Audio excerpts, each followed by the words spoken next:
Again, something like the free market is kind of synonymous with America. And if you don't like it, I don't know how you can say you love this country.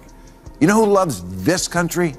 You know who's not constantly complaining about what happened 200 years ago and who's not obsessed with seeing America through shit-colored glasses and shaking off the stench of what irredeemable privileged we are? Immigrants.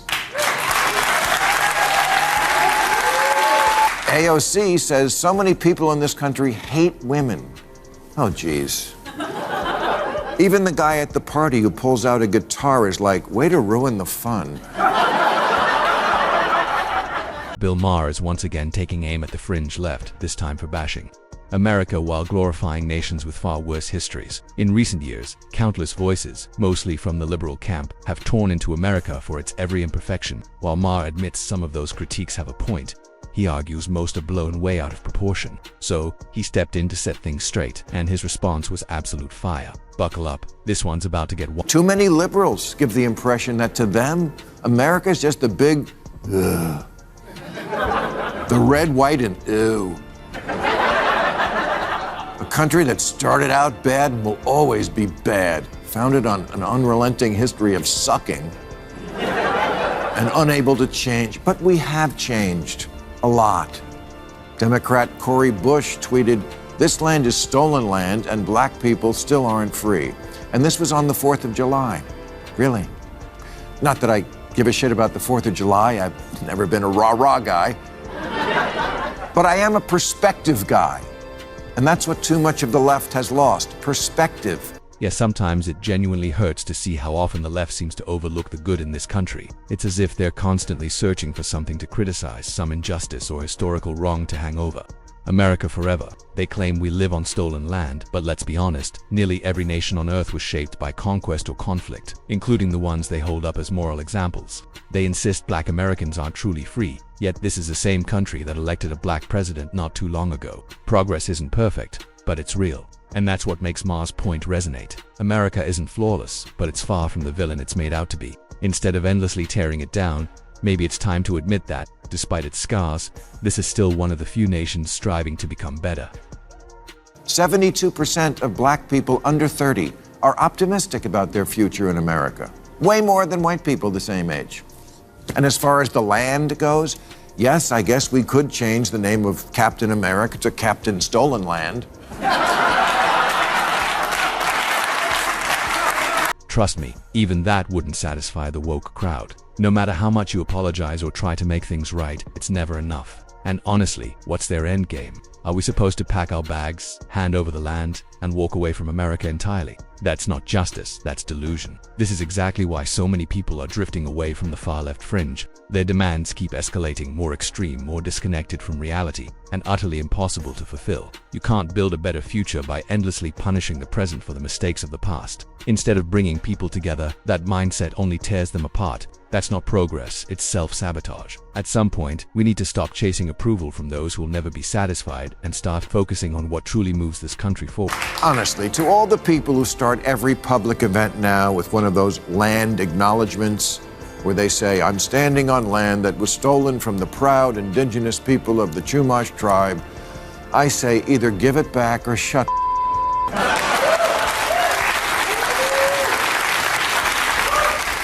Yeah, I agree. Enough with the pandering. Enough with the empty speeches and virtue signaling. The woke left loves their land acknowledgements, but what do they actually accomplish? A few flowery sentences before an event don't fix anything. They don't rewrite history, and they don't improve anyone's life. If they're serious about giving the land back, then let's see them lead by example. Hand over their houses, their properties, their universities. But of course, that's where the moral posturing stops. It's all about appearing righteous without ever making a real sacrifice. Maher's point hits hard because it's true. This obsession with optics over action has turned authentic activism into a stage performance. America doesn't need more virtue theater. It needs honesty, accountability, and real solutions. Otherwise, all those acknowledgements are just hollow echoes fading into nothing. AOC says so many people in this country hate women.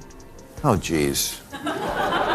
Even the guy at the party who pulls out a guitar is like, way to ruin the fun.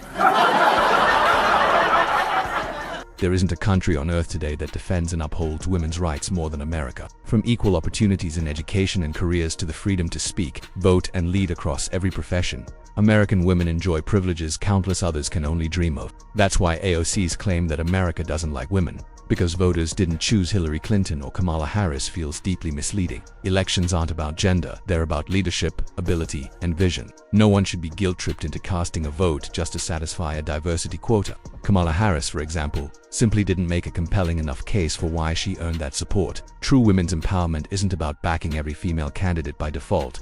It's about expecting the same accountability and excellence from everyone, no matter who they are. Capitalism is slavery by another name. No, it's not. It's the thing that has given more people more prosperity and hope than any other system, flawed though it surely is. But that's exactly right. Capitalism, like democracy, isn't flawless, but it's still the most powerful engine for innovation, progress, and personal freedom the world has ever seen, compared to socialism or communism, which the far left seems increasingly eager to embrace.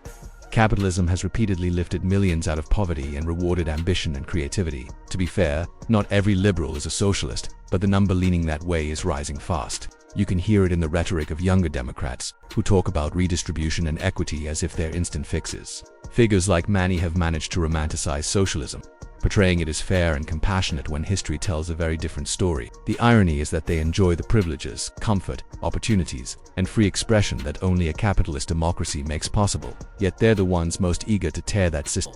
But again, something like the free market is kind of synonymous with America. And if you don't like it, I don't know how you can say you love this country.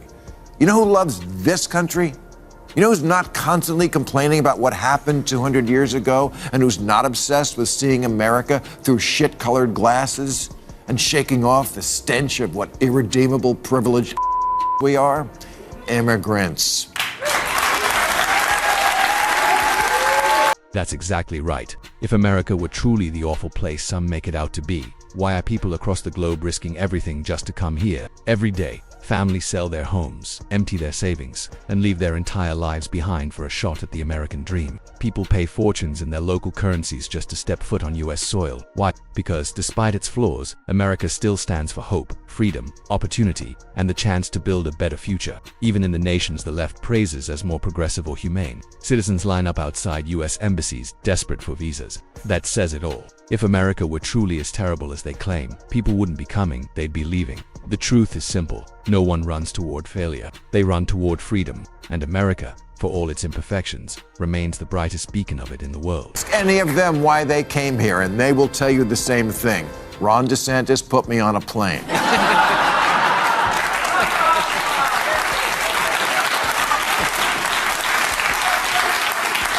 But they will also tell you that America, for all that's so shitty about it right now, is still the last best hope. And those people asking for our votes to take it over should remember that. Yet, honestly, the Democrats' non-stop America bashing isn't doing them any favors. You can't win voters by convincing them their own country is beyond saving. If they truly want people's trust and their votes, they need to start acknowledging what's great about this nation and actually celebrate it. America isn't flawless, but it's still the land of opportunity, freedom, and resilience. The GOP understands that message.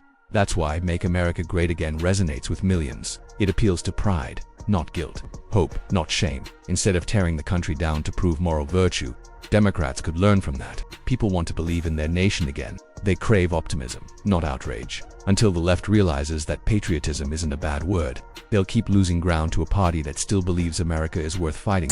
That is what's so odd about this time that we're living in. For all the talk about fighting for the soul of America, nobody seems to like it very much.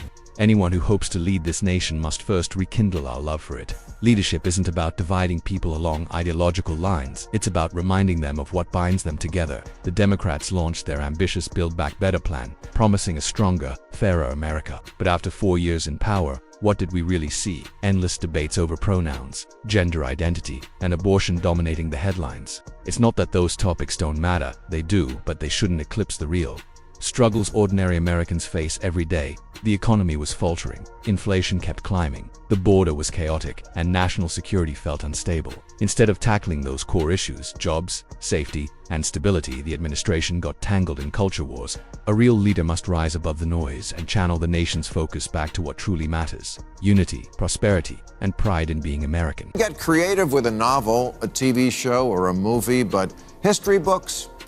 That's not supposed to be fan fiction. How we teach our kids history has become a big controversy these days, with liberals accusing conservatives of wanting to whitewash the past, and sometimes that's true. Sometimes they do. But plenty of liberals also want to abuse history to control the present. And last month, a scholar named James Sweet caught hell for calling them out for doing just that.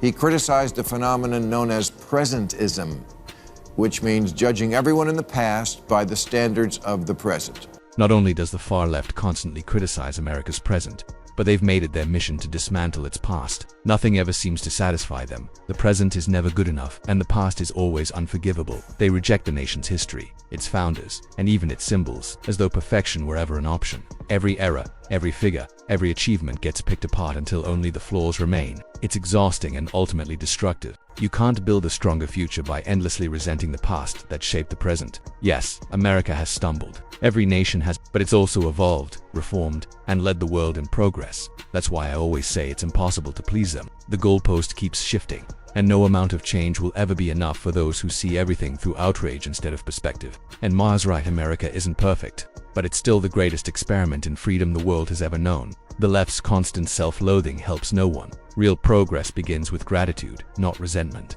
It's time to stop apologizing for America and start believing in it again. And that wraps up today's video. If you enjoyed it, make sure to hit the like button and subscribe for more content just like this.